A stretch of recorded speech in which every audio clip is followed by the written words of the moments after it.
Piers Morgan has taken a bold step into the controversy surrounding Diddy.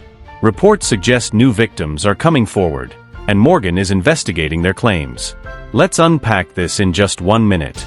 Known for tackling hard-hitting stories, Morgan announced his team is verifying shocking allegations made by multiple individuals against the music mogul. But what does this mean for Diddy's case? Fans are divided. Some praise Morgan's efforts to amplify voices of the alleged victims, while critics accuse him of chasing headlines. Meanwhile, Diddy continues to deny all allegations. If these claims are verified, it could strengthen any legal cases against Diddy, making this investigation crucial. As this story develops, all eyes are on Morgan's next move. Will his findings bring clarity or more questions? Stay tuned. I think the most shocking thing, and you saw my jaw drop when he said there are just as many men that came forward as women, and that actually it looked like the systemic abuse of men started really to ramp up in 2015. And I can't believe it. This is a complete monster, not because of the gender of his victims, but because clearly he had no limits. And I would actually, say that with regards to what his mother said, the statement that she released, she's clearly in denial, right? Because you can't have this wave of sort of people coming forward and this much evidence, even from the Cassie video, and still say that your son is innocent. That's interesting. That's because, bizarre. If I hadn't seen that video, yeah, I've always taken the view with all of these things, particularly since the whole Me Too thing blew up. You've got to wait for justice to be carried out. You've got to see due process take place. I think it's so important. But when I saw that video, when I saw what Diddy was actually capable of, in plain sight in a hotel corridor with this girl that he was just beating up, that was so shocking that I thought that, wow, this guy, A, he's not the person I met several times, who was very charming and nice. He's somebody very different. And B, he's probably capable of pretty much anything. Well, we know what made it worse? The apology video afterwards, where he didn't mention Cassie's name once. No. He sat there and pontificated about how he sought It wasn't help, an apology, was it? It was more of a, I'm in the shit here, I need to get out of it. Well, yeah, right? and it was just horrendous. And I think his mother is quite clearly in denial. I think on some deep level, she knows that this is a product of a household that she, and I'm assuming his father, ran. I never really think that people who are predators on that level just do it because, somehow they get power and they can get away with it. You really have to have a mentality, a psychology that's imbued in you from a young age. He either grew up in an environment where respecting people, particularly women, was just not a thing, or he was entitled and raised with this idea that actually if you amass enough power, you can get away with systemically abusing people. And I think we actually need to look at the households that produce a lot of these predators, a lot of these serial rapists and sexual assaulters, than just looking at them as individuals who've decided to go rogue. It's much more systemic than that. Let me bring in Choke No Joke. Now, you were part of Diddy's entourage at a commercial event a year ago where he was welcomed like a king by fans and industry people. We've got some mulay of that. This is Diddy as we knew him before this scandal erupted. It was actually just before the video got leaked as well to CNN of him beating up his then girlfriend at the time. Are you as stunned as everybody else, Choke No Joke, about what's happened here to Diddy? First of all, let me say hello to you, Piers Morgan. I am surprised at a lot of the allegations, but I want to correct you. I wasn't a part of his entourage. I was there independently, documenting as I do, and I see. Yeah. I know him from the past, so yeah, I was there to document the revolt. But you have attended, unless I'm mistaken, you have attended these freak-off parties at the invitation of Diddy on occasion. And there was one party, you said, where Diddy tried to come on to you and looked at him like he was Beyonce in a bikini, you said. You were invited by Diddy personally at an industry after party. You said there were also women there who were known in the industry to be gay and so on. I mean, just when you say you're not shocked, all right, let me clear that up because you mashing a bunch of stuff together. All right, one, it wasn't a freak-off party. Well, it may have been. I'm not sure because I didn't go inside. But it was and I wasn't invited by him. I was actually with Little Kim and Hillary Weston, who was Little Kim's manager at the time. And we went to the BET Awards, and then we went to an after party. At the after party is when Diddy or Sean Combs invited Kim to meet us at the CEO, Steve Rifkin's house. When we went to Steve Rifkin's house, which would be the after party, I was at that house that's where Diddy came on to me at. And there was a lot of people there, but I was on the outside, the back porch of the house. I never went inside. Okay. So whatever went on inside, I didn't get to see. And when you say But Diddy... he did come on to me. Yeah, I at mean, that to time. tell me about that. I mean, what happened? As far as what? Him coming on to you. He just made a pass at me, and I denied it, all with looks, and that was it. How did you respond? And that wasn't it. You know, once I realized that he was hitting on me, and I looked at my environment and realized that most of the people there were gay or bisexual, then I caught on to where we were at, and I went and I grabbed Hillary Weston and I pulled her outside and I told her, hey, Diddy's over here hitting on me, go get little Kim, we are leaving. And that's what we did. Because there have been a lot of rumors about Diddy's sexuality, and I think it's only relevant in the sense that the lawyer I just spoke to in Texas says that half of the victims that he's representing are male, which would suggest here that, and they're all connected in some way to Diddy, obviously claims at this stage, but that would certainly suggest that Diddy is at very least bisexual. I would believe that to be true. From him passing on to me, a straight man don't hit on a straight man. But can I say one thing in regards to your last guest? Yeah. That was saying that his mother's in denial. I don't think that's a fair statement for her to say, and I don't like the fact that she said he was raised in a household with a mother and father and blah blah blah. Because I'm a guy that grew up in the projects. My mother always made sure I did right. My father always made sure I did right. But when I got on outside of the door of the other threshold, the streets told me different. And I did a lot of things that my mother couldn't even fathom today that I did. So when she says that, you know, his mother's in denial or she may be part of the reason for his behavior, a lot of our behavior comes from being in the street and Hold on, I think being in the industry. you misunderstood and I don't what I think was that saying. was a fair Hold on. statement. I think you misunderstood what I was saying. First of all, of course, individuals are responsible for their own actions, but individuals are not dug up from the ground or hatched from eggs. They're raised in homes. They're raised with values and cultures. I'm not blaming his mother in any way, shape, or form, but any parent whose child is accused of these sorts of crimes will undoubtedly just reflect and think, is there anything that I could have done? That's all I was insinuating. And also, she is in denial because we've all seen that Cassie video. Someone who is capable of treating Cassie like that, dragging her around like a rag doll. I'm sorry, you shouldn't be shocked when allegations of this kind come forward, particularly with the stuff like 1,000 bottles of baby oil in his home. First of all, what is he doing with all of that? And secondly, those poor babies that have been deprived of their moisturizer, right?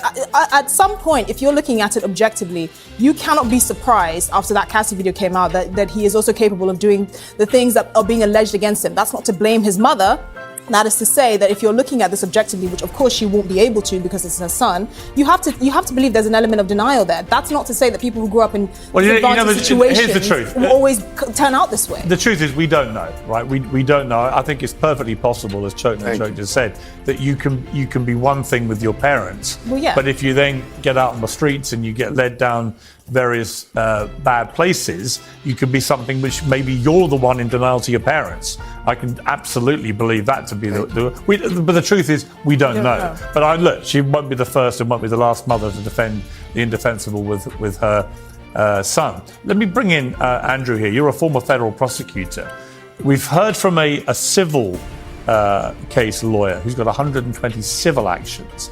And I said to him, has he seen stuff that passes the bar of criminality? So it's very hard to say because you need to go through the whole process of building a criminal case. From everything you're seeing about this case, do you think that there is any doubt that P. Diddy is going to end up going to prison for a long time? there's a mountain of evidence against him, and the federal prosecutors who brought this case, especially in the complex way that they did, are sure to get convictions along the way. I think that their charge sheet is indicative of years and years of evidence that they have deeply investigated at this point that will lead to undoubtedly convictions, and that will lead to a significant amount of jail time.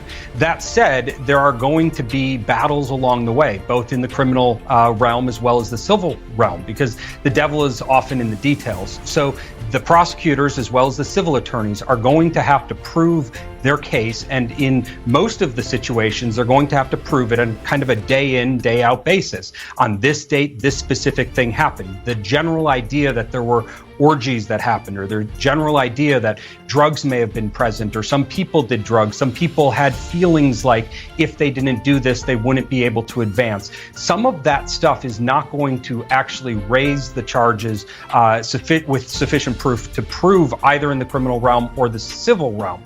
They're really going to have to get those criminalized elements, or in the civil case, things that look like criminal actions, the kind of removal of consent, or the pushing through these acts without consent present. And when you see over 100 people in a civil lawsuit, certainly there is concern that people are jumping on a bandwagon. Perhaps they were present and they're just saying that something non-consensual happened in one of those situations. So each of those cases are going to have to be tested. And I think the final point on, especially with Mr. Busby speaking earlier, saying that there are others that might be involved. I think the feds are going to be looking at all of those people involved and kind of giving them an option. Were you a victim? Are you somebody who we can have say something against Diddy? Or is this something where you're part of the conspiracy and we're going to add charges? Similar in the civil case, he's not naming names. Is he trying to reach hush money kind of settlements here? I think that as he's pushing forward the narrative that there were many people involved, we want to hear those names, and we want to be assured that there's not hush money agreements going on, and that he's not simply dangling the idea that he's going to drop these names before he has the opportunity to reach a settlement. Yeah, I mean, on Fox News, their lawyer Brian Claypool said if Combs doesn't testify in this case, he's dead on arrival. Would you concur with that? Testimony is something that I guess it has only some value to it, because of course he's going to deny it if he were to testify. I think what the case really comes down to is the corroborating evidence. It is difficult when an alleged victim goes in and simply testifies that this happened to me. Any case, whether it's criminal or civil, juries want some sort of corroboration. They want the feeling from the alleged victim that it happened and that it's reliable, but they want to look at that surrounding information. So are there videos that show it? And how can you interpret the different things that are in the video? What does the timeline look like, the text messages, the conversation surrounding the events? So it's all going to come down to corroboration on those individual cases. As I said, the devil's in the details. They're really going to have to prove the nuance of each case. Yeah. I mean, Chuck, you chronicled the hip-hop world for a long time. I can't pretend that I'm massively shocked that the hip-hop world is full of guys behaving badly and displaying, at the very, very least, rampant misogyny. I mean, the lyrics are full of it. So there's been a kind of brazen celebration of misogyny for a long time in the hip-hop world. Is it really shocking that Diddy and potentially other big names in the hip-hop world have been, holding out the carrot of record contracts and stuff and using their fame and money to drug and abuse people? Well, for me, I've been in hip-hop for 30 years, even before I was born. I have a documentary out called The Hip Hop Nucleus, a documentary on the tunnel, which is out right now. But I've been in the club since Diddy was performing at the tunnel. I've been shooting him before he was a millionaire. So I've seen all these guys come from nothing and go to millionaires, to multi-millionaires, to billionaires, allegedly, right? But throughout my travels in the industry, once I got to a certain point like BET, I started to notice a different change in the industry where it was more of gatekeepers, and I had to succumb to homosexuality. There's drugs being passed around, and I don't do these type of things. My mother's a recovering addict over 30 years, so I would never do drugs. But yes, these things are a part of the culture, and the sexuality is a part of the culture. And if you don't succumb to it, like myself, my career suffered because I didn't succumb to homosexuality or the drugs. I mean, Esther, it's, like I say, I can't pretend I'm massively shocked. It is shocking to see the scale of it. Yeah. But am I shocked that top hip hop stars, were having pretty awful parties where they did pretty awful things? I can't pretend I am. I mean, I'm a bit shocked at the lack of judgment. So P. Diddy had friends, right? He had accomplices, he had friends, he had acquaintances. Other than sort of the ground staff, the infrastructure that kept his sick operation ticking. He had high-profile friends. I'm not going to name them because I don't want to seem libelous, but they were household names. They were celebrities in their own rights. They were artists, they were actresses and all of that. All of whom, in the years that they've been friends with him had at least seen or suspected some sort of character defects, to put it nicely. And they still remain friends with him. They still chose to associate with him. And I draw contrast to 50 Cent, who I hope in my life I never get on the bad side of, because he is a complete bulldog. He's ruthless, right? But 50 Cent and Eminem always made it clear that they never. Together? Sorry? I said, can I say birds of a feather flock together? Well, yes, exactly. All those people that you are naming about that's around Diddy, been around him, all these people, they all circled and they praised him at his time. Just 1 year ago, Diddy had the #1 album in the country with the Love album. He was celebrated. He got Lifetime Achievement Awards. He got the key to the city. They all celebrated him because they all play in the same cesspool. But now that he's in trouble, the reason why you don't see no support is because they might get pulled in. But Diddy lived a rock star life, no similar to Guns N' Roses and Aerosmith. All these guys had groupies. They all did drugs. They all went on tour. The only difference between R. Kelly and Hugh Hefner is Hugh Hefner made it to the grave with a smile on his face. All R. Kelly did was try to be Hugh Hefner. So all these people, they all, is black and is white. Well, right? Hugh Hefner, to be clear, Hugh Hefner didn't sleep with minors that we're aware of, and R. Kelly did. I mean, Hugh Hefner kept it barely there's legal. girls that he popped Quaaludes in their mouth.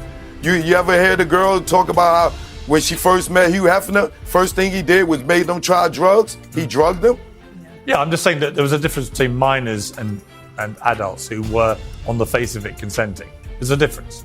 Well, the minors have not been proved yet, those allegations. And trust me, I'm not defending Diddy. I'm just saying, let's not just make it about it's just Diddy and let's not put allegations as facts until we see the facts. No, listen, Diddy, I totally believe in due process. There are lots of people spraying all sorts of names out there, making all sorts of wild claims. This scandal is getting bigger every day.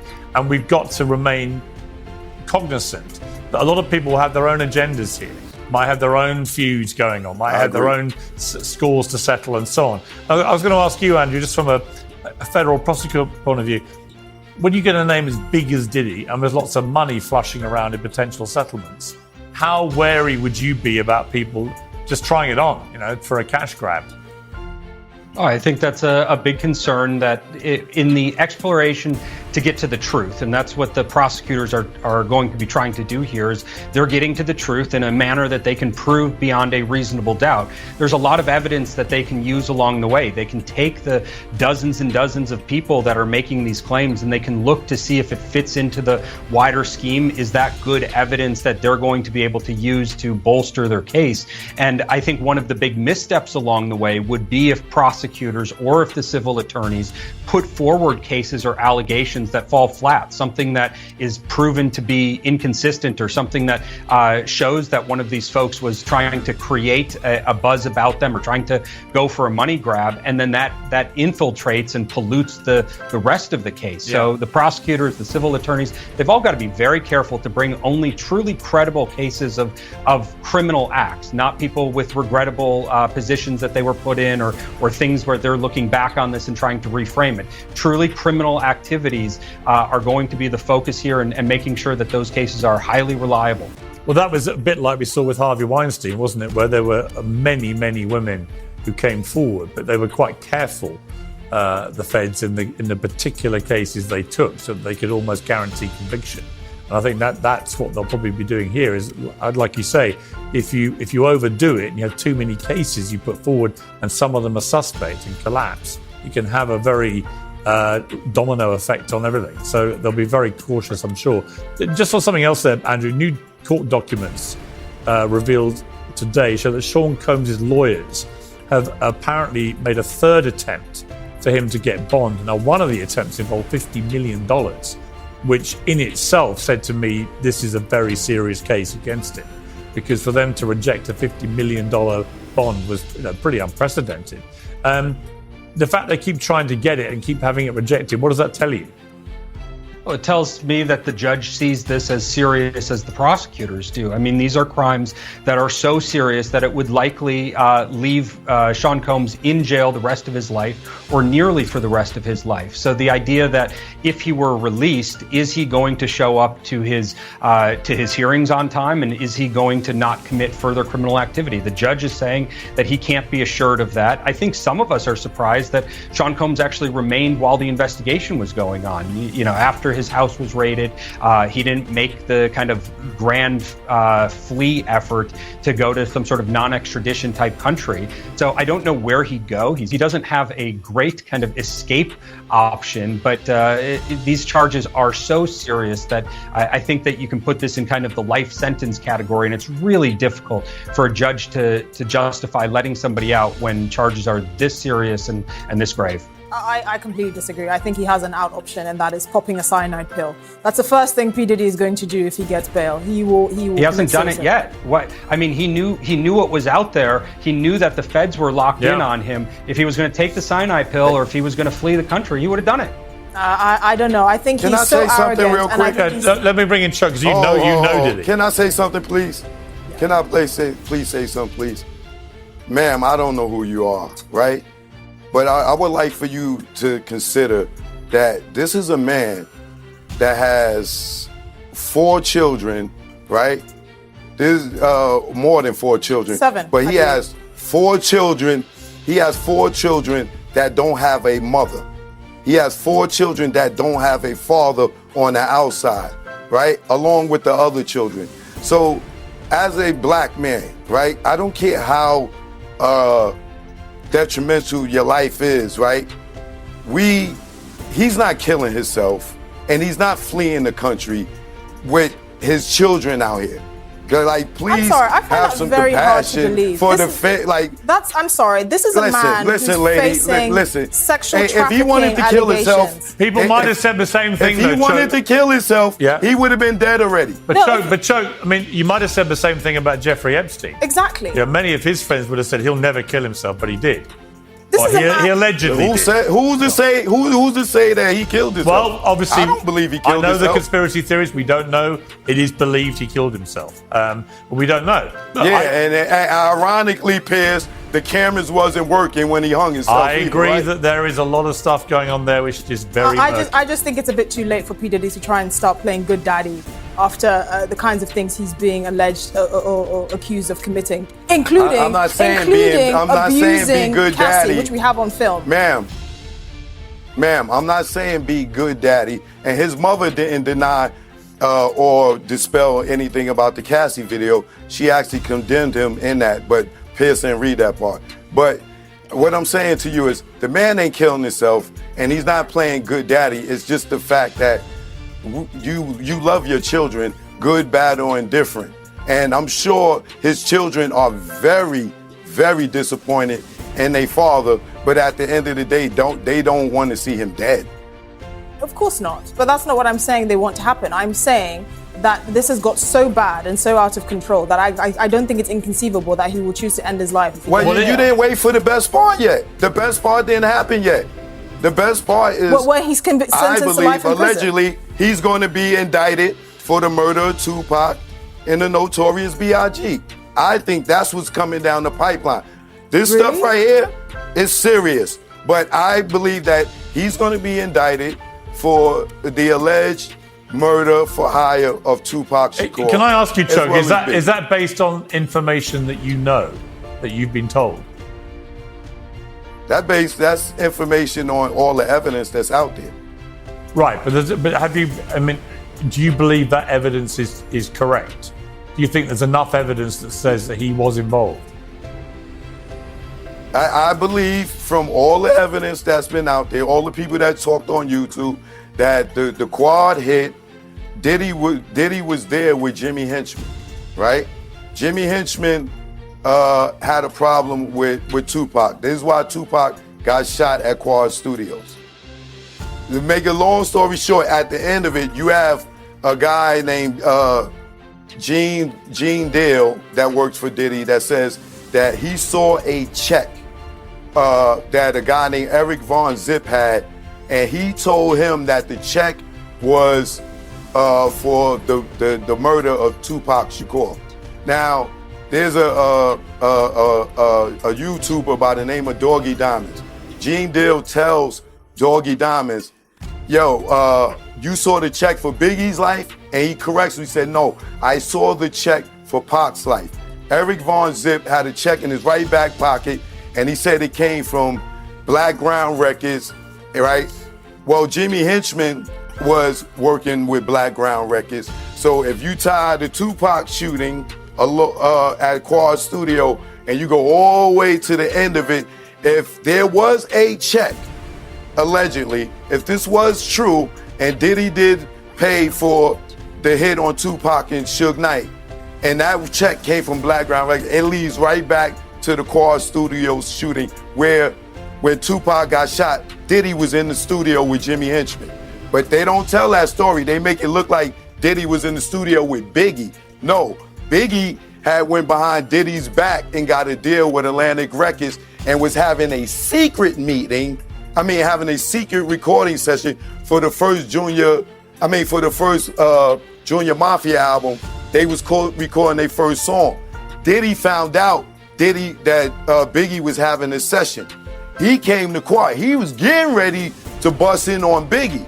But the shooting with Tupac deferred the plan. But Diddy was going to bust in on Biggie to find out that he had a whole nother deal and he was in there recording. So to make a long story short, Diddy and Sean Combs and Notorious Big Christopher Wallace had a publishing deal together. With that publishing deal, Notorious B.I.G. is to write songs and Diddy gets a portion of the money. What Biggie did, which was wrong, is he went and wrote all the stuff for Lil' Kim and Junior Mafia and lied to Diddy and told him that they wrote their own stuff. So back the day before Biggie died, Gene Dale tells the story of how he was smoking weed with Biggie, and he was security. He was not supposed to be smoking. Biggie told Diddy that we need more security because Gene was high. So Gene, in return, tells Diddy, hey, man, Biggie, he wrote all the Lil' Kim stuff and Junior Mafia. Big and Diddy jumps in Biggie's face, say it, you wrote it, say it. And Big is like, oh man, come on Diddy, right? The next day, Biggie was dead. Well, that is what they call a dropped intro bombshell. Look, there are lots of rumors to that effect. I haven't heard it spelled out in quite the detail you just did. Absolutely fascinating. All I would say about any of it is I don't know what happened and whether he was involved in the shootings of Tupac or indeed Biggie. What I do know is that when I watched that video of him beating up his girlfriend in a hotel corridor, I thought this guy is capable of a lot of very, very nasty violence against people. And so nothing... we seen him beat Steve Stout up. Yeah. We seen him beat the dude at USC with the kettlebell. Yeah. It's no secret that he's violent. No. I'm just saying. And if somebody's that violent, they're capable of pretty much anything. I've got to leave it there. Fascinating debate. Thank you all very much indeed.